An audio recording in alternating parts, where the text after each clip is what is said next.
앞뒤자로 한번 인사하시죠. 오늘도 행복한 주일 되십시오.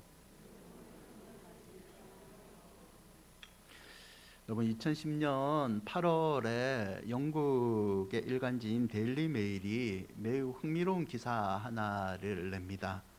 죽었다고 판단된 미숙아가 2시간 만에 회생한 기사입니다. 호주의 퀸즐랜드에 사는 오그 부부의 이야기인데요.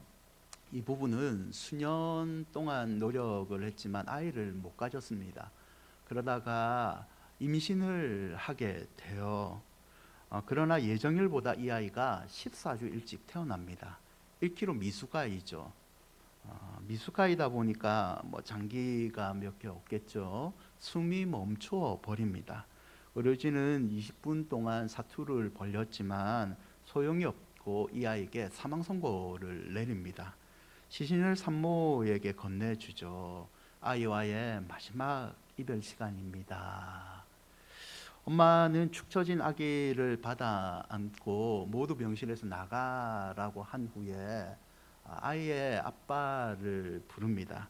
그리고 남편과 상의를 모두 벗고 두 사람의 품 안으로 마지막으로 이 불쌍한 아이를 꼭 껴안습니다. 엄마의 따뜻한 체온이라도 전해주고 싶은 마음이었죠. 아가 사랑하고 미안하다 쓰다듬으면서 키스를 하고 이 불쌍한 아이에게 엄마가 그래도 젖은 한번 물려야겠다고 젖을 입에다 갖다 댑니다. 2시간이 지났을까요? 아기의 몸에서 미세한 움직임이 나타납니다. 놀랐죠? 의사를 불렀습니다. 의사가 얘기하기를 그냥 본능적인 반사 동작입니다. 산 게 아닙니다. 라고 얘기를 하죠. 엄마는 그래도 포기하지 않고 손가락에 모유를 찍어서 아기의 입술에 바릅니다. 잠시 후에 아기가 헐떡거립니다. 살아난 거죠. 사진을 한번 보여주실래요? 오그 부부의 이야기인데요. 아빠가 아이를 품 안에 올린 사진이 중앙에 있어요. 여러분, 이 아이가 살아난 것을 캥거루 케어라는 기법으로 사용하는데요. 흔히 아이들 태어나면 아빠들이 자기 배 위에 아기 얹어놓고 이렇게 보듬는 사진 카톡 프로필 많이 바꾸잖아요. 그게 캥거루 케어라는 방법입니다. 캥거루 케어는 1983년 콜롬비아 보고타에서 처음 시행되는데요. 사실은 이게 인큐베이터가 없어서 미숙아들을 위한 인큐베이터가 부족해서 고유지책으로 시행된 방법입니다. 지금은 온 세계에 퍼져서 사용되는 방법이죠. 미숙아에게 어머니가 피부를 갖다 대면 저체온하고 질병을 방지할 수가 있어요. 엄마의 심장 소리를 들으면서 아기가 호흡과 심장 박동수를 일정하게 맞추고 체온의 손실을 막아주고 잠을 잘 자게 하는 효과가 있는 방법이죠. 진짜 기적과 같은 사랑의 힘 아닙니까? 말로 의학의 기술로 설명할 수 없는 사랑의 힘이죠. 오늘 본문에서 바울은 성도들에게 이런 사랑의 명령 하나를 얘기하는데요. 그 명령은 사랑 가운데 행하라 라는 명령입니다. 에베소서 5장 1절과 2절을 한번 다시 보시면 이 구절, 두 구절에는 두 가지 명령이 담겨져 있습니다. 하나님을 본받는 자가 되라, 사랑 가운데 행하라. 그런데 여러분, 좀 더 자세히 보시면 이 두 가지 명령 앞에 같은 수식어가 붙어 있는 것을 우리는 알 수 있습니다. 너희는 하나님을 본받는 자가 되고 앞에 같이, 사랑 가운데 행하라 라는 문구 앞에 같이라는 수식어가 동일하게 붙어 있는 것을 알 수 있습니다. 그래서 많은 주석가들은 이 두 가지 명령은 두 가지가 아니라 한 가지의 명령이라고 해석을 합니다. 즉, 너희는 사랑 가운데 행하되 그의 사랑을 본받아서 서로 사랑하라 라는 하나의 명령이라는 거죠. 내 생각과 내 마음대로 사랑하는 것이 아니라 하나님께서 우리에게 가르쳐 주신 사랑을 본받아서 너희도 서로 사랑하라는 명령입니다. 1절을 보시면 하나님을 본받는 자가 되고라고 되어 있죠. 본받는다 말은 흉내내다, 모방하다라는 뜻입니다. 여러분, 신앙의 목표 중에 하나는 하나님을 닮아가는 겁니다. 아멘. 우리가 평생 추구해야 되는 것은 성자 예수 그리스도의 기도하심, 성령 하나님의 치유하심, 뜨거움, 그리고 성부 하나님의 넓으신 사랑, 그것을 닮아가는 게 우리 신앙의 목표 아닙니까?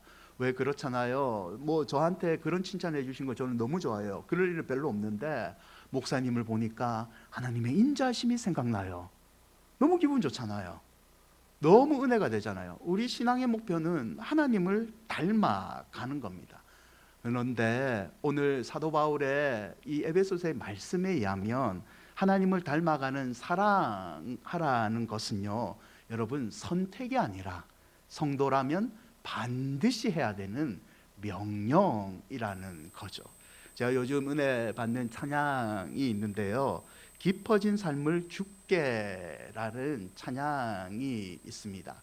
이 찬양의 가사를 보면 매일 마주한 슬픔을 견뎌나가며 주 예수의 마음을 닮아가네. 성도로서 우리는 닮아간다. 두려움 걸음마다 주가 동행하며 주를 의지하며 오늘을 걷는데, 그 뒤에 가사를 보세요. 신실한 소망을 내게 가슴에 담고 있고 그리스도의 풍요로움의 은혜를 받지만, 저 가사 때문에 제가 요즘 도전을 받습니다. 하나님의 자녀로 하나님의 명예를 지켜가며 깊어진 삶을 주께 드리자. 사랑하는 여러분, 저와 여러분은 하나님의 자녀입니다. 아멘. 그런데 여러분은, 우리는 하나님의 자녀로서 하나님의 그분의 명예를 지키며 살아가고 있습니까? 사람들이 우리를 보면서 저 사람이면 하나님이라면 나도 한번 하나님 믿어보겠다. 저 사람은 왠지 다른 사람이다. 진짜 하나님의 자녀이구나. 하나님의 명예를 지켜가는 그런 삶을 여러분 어떻게 살고 계십니까? 하나님의 자녀는 하나님을 닮아감으로 하나님의 명예를 지켜드려야 됩니다. 우리 큰은혜 교회 성도들이 사랑 가운데 행함으로 하나님의 명예를 지키는 하나님의 참된 자녀가 되시기를 축원드립니다.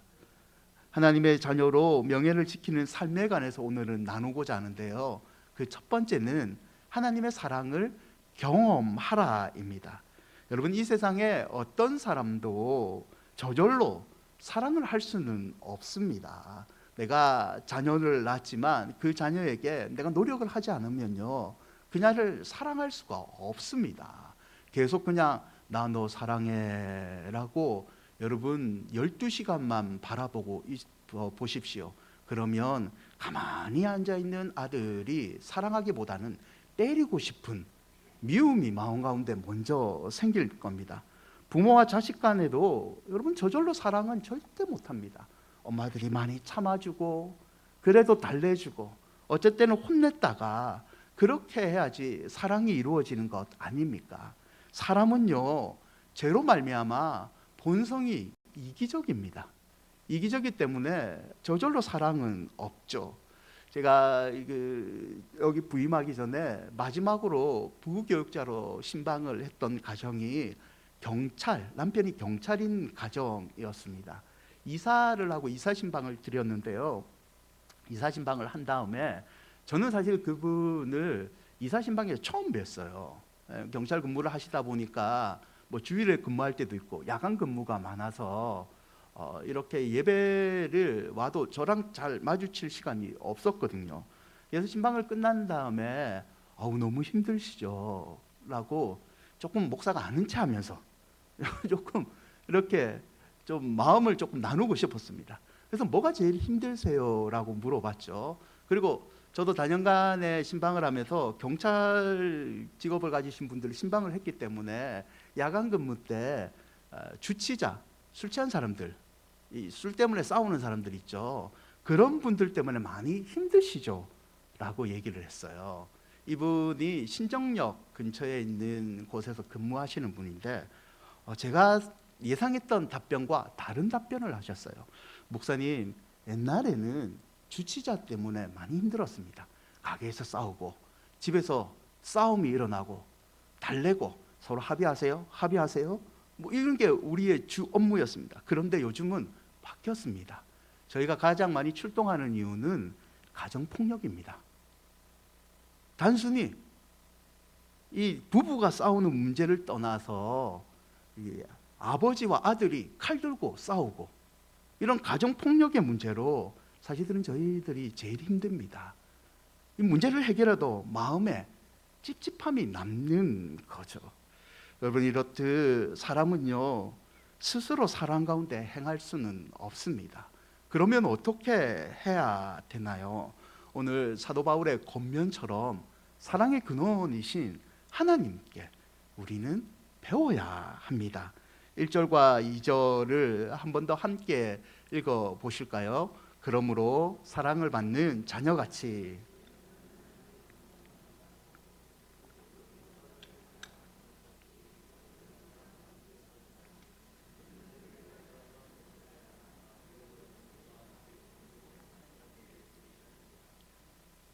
여러분, 하나님의 사랑을 배우지 않으면 다른 사람을 절대로 사랑을 할 수 없죠.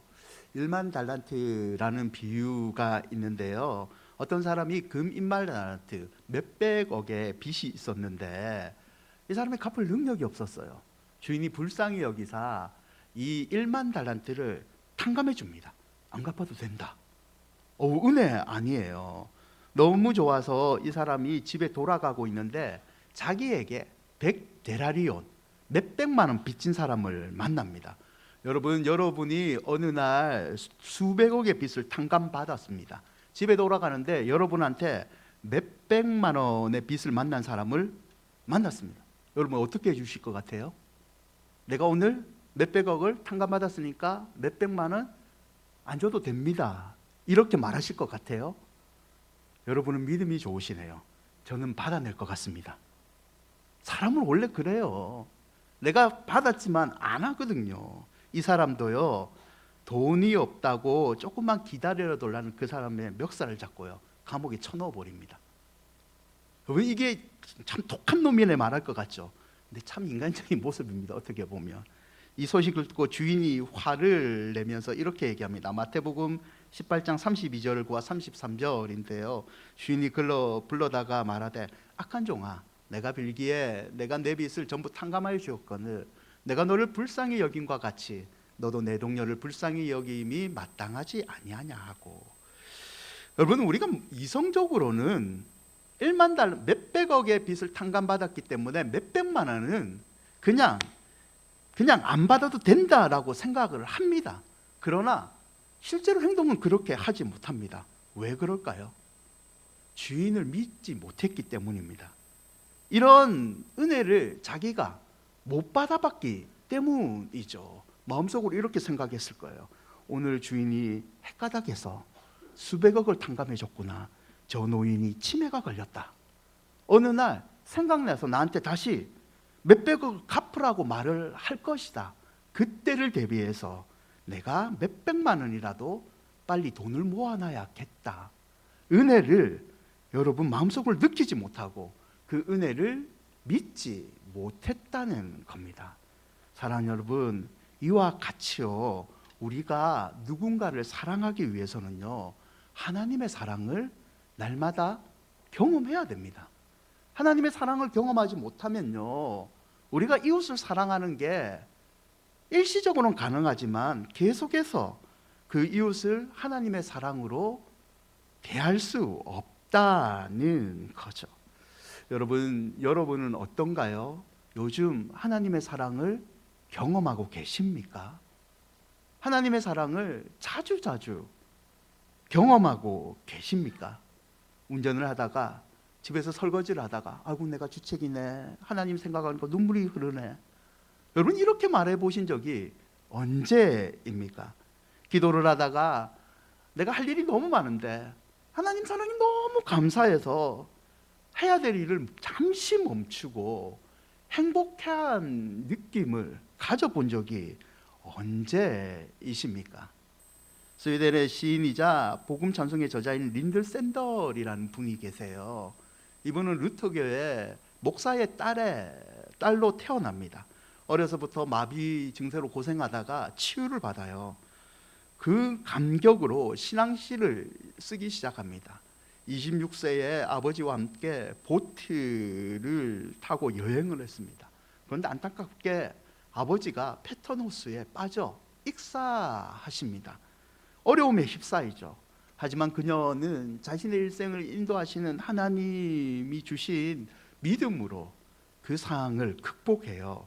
이때 그녀가 만든 노래가 여러분이 은혜를 받으시는 날마다 숨쉬는 순간마다 라는 찬양입니다. 찬양의 가사 중에 이런 가사가 있습니다. 날마다 숨쉬는 순간마다 내 앞에 어려운 일 보내. 아버지 돌아가신 거죠. 주님 앞에 이 몸을 맡길 때 슬픔 없네, 두려움 없네. 주님의 그 자비로운 손길 항상 좋은 것 주시도다. 사랑스레 아픔과 기쁨을, 수고와 평화와 안식을. 내 아버지가 지금 갑작스러운 죽음으로 나 슬픔에 있지만 이 슬픔을 나보다 더 슬퍼하시는 주님의 사랑으로 나 이겨보겠다. 날마다 숨쉬는 순간마다 주시는 그 하나님의 사랑이 이 어려움을 이기는 사랑이 된다는 고백 아닙니까? 사랑하는 여러분, 하나님의 명예를 지키는 하나님의 자녀는 하나님의 사랑을 날마다 경험하는 사람입니다. 여러분에게 하나님의 사랑이 날마다 경험되시기를 축원드립니다. 두 번째는 아낌없이 사랑하라이죠. 2절을 다시 보시면 그리스도께서 너희를 사랑한 것 같이 너희도 사랑 가운데 행하라. 그는 우리를 위하여 자신을 버리사 향기로운 제물과 희생의 제물로 하나님께 드리셨느니라. 하나님이 우리에게 보여준 사랑은 자기 아들 예수 그리스도를 이 땅에 보내시고 십자가에 죽이시는 그 죽음으로 향기로운 제물과 희생의 제물로 드리셨다라고 기록하고 있죠. 이 진리를 통해 바울은 우리에게요, 하나님께서 우리에게 보여주시는 사랑은 목숨까지 내어주시는 아낌없는 사랑임을 가르쳐 주고 있습니다.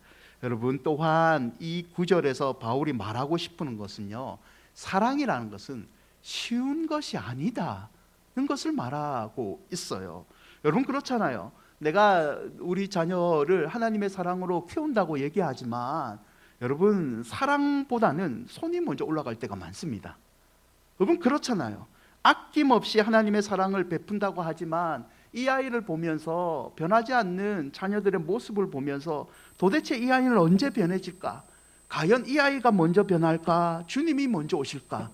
이런 고민에 쌓일 때가 더 많지 않습니까?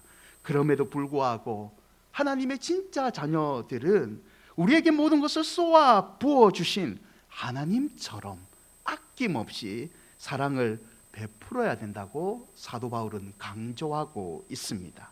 여러분, 가정을 변화시키고 싶잖아요. 방법은 생각보다 간단합니다. 아낌없이 베푸시면 됩니다. 여러분, 자녀를 변화시키고 싶잖아요. 저도 이 말씀에 도전받는데 내 자녀를 아낌없이 꾹꾹 참고 아낌없이 사랑해주면 언젠가는 자녀는 변합니다. 여러분, 사회를 변화시키고 싶잖아요. 그러면 아낌없이 하나님의 사랑을 베풀면 됩니다. 세 번째는요, 거룩하게 살아라 이죠. 3절과 4절을 함께 한번 읽어볼까요? 음행과 온갖 더러운 것과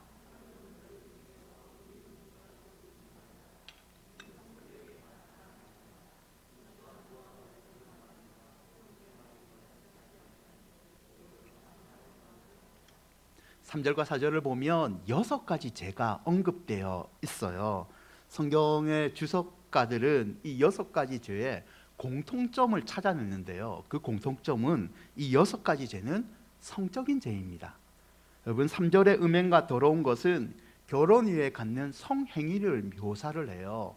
4절에 나와 있는 것들은 성적인 말, 요즘 말로 성희롱을 이야기하고 있습니다. 예를 들어 4절에 누추함이라는 단어가 있어요. 이 누추함의 본래 뜻은 음란패설, 그리고 야비한 말이라는 뜻이 있습니다. 이 3절과 4절은 당시 에베소 교회의 시대적 상황과 맞물려 있는 구절인데요. 에베소는 로마의 대표적인 항구 도시입니다.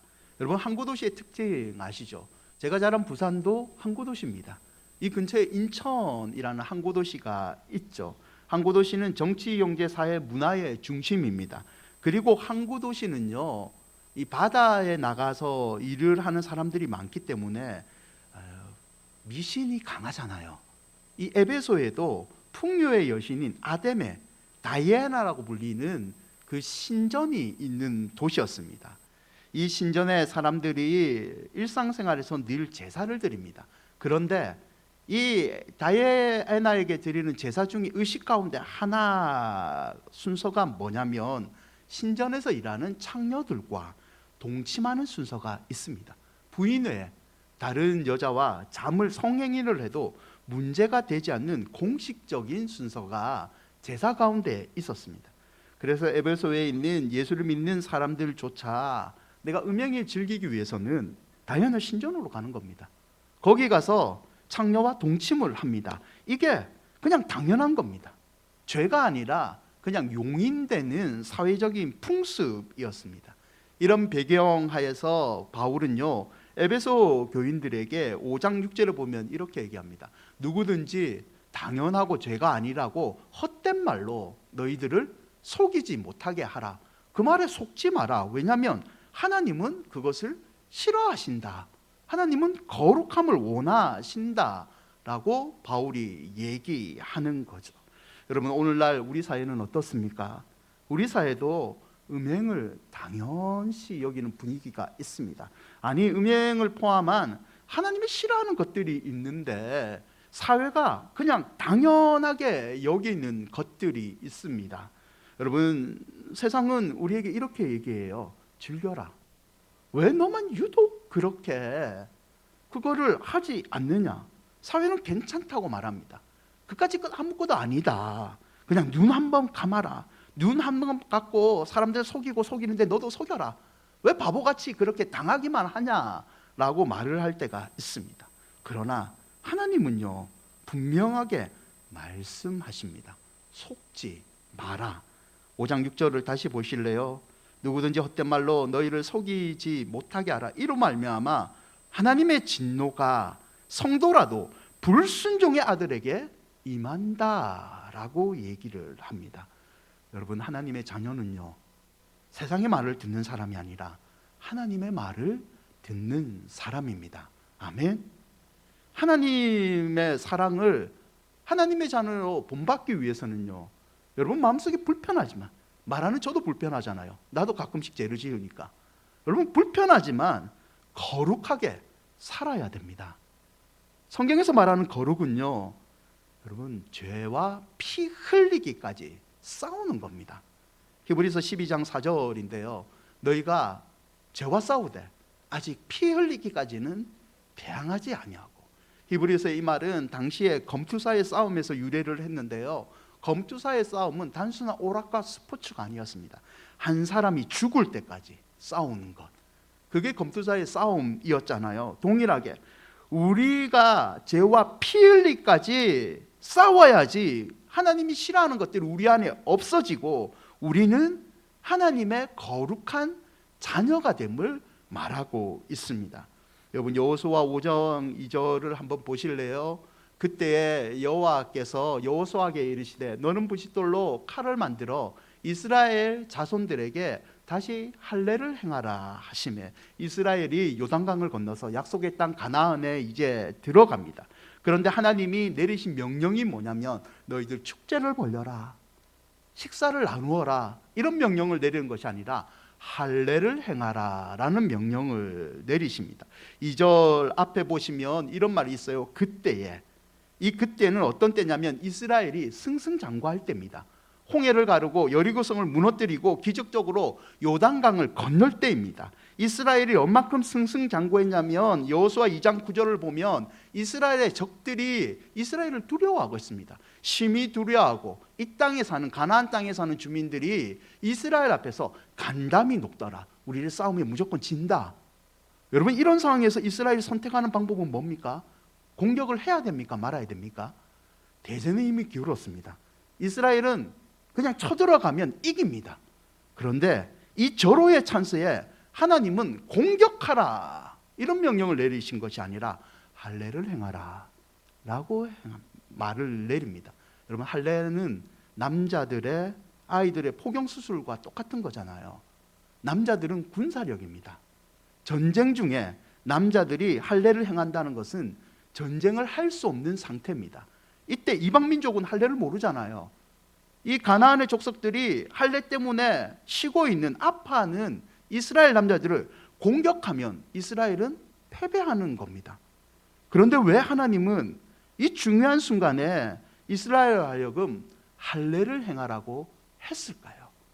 왜 그랬을까요? 사랑하는 여러분, 할례는요, 하나님께 우리의 생명을 맡깁니다 라는 뜻입니다. 하나님의 소유임을 보여주는 거죠. 나는 내 삶의 방식대로 사는 것이 아니라 하나님의 방식대로 사는 구별된 거룩한 성도입니다 라는 신앙의 고백이 이 할례의 모습에 담겨져 있습니다. 여러분, 세상이 다 인정하는 모습 거부하는 거 쉽지 않습니다. 육체의 행실을 죽이는 거 매우 고통스럽잖아요. 남들이 다 당연히 여기는 것, 하나님이 싫어하시기 때문에 거부하는 것, 여러분, 쉬운 일이 아닙니다. 칼로 베는 듯한 아픔이 우리 가운데 있습니다. 사람들의 손가락질이 있습니다. 하지만 하나님의 사랑을 본받는 자녀는 반드시 거룩하게 살아야 될 줄 믿습니다. 사도 바울이 비슷하게 얘기하는데요, 고린도전서 15장 31절이에요. 우리 함께 한번 읽어볼까요? 형제들아,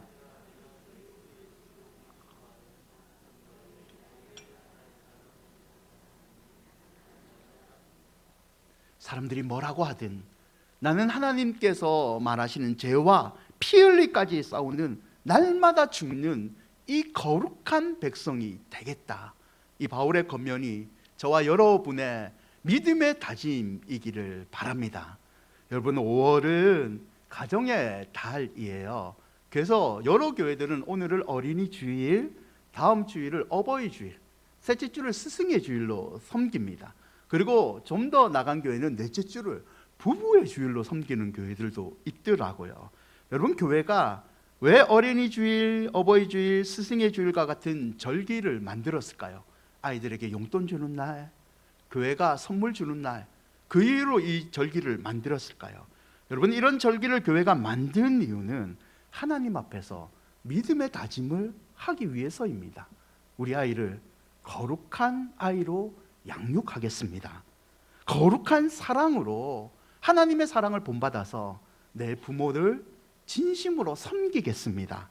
거룩한 사랑으로, 세상과 다른 방식으로, 하나님의 말씀으로 우리의 다음 세대를 내가 양육하겠습니다. 이런 믿음의 고백으로 이 절기를 지키고 있습니다. 사랑하는 여러분, 하나님의 자녀답게 육신의 정욕을 이겨내시고 하나님만 의지하시기를 바랍니다.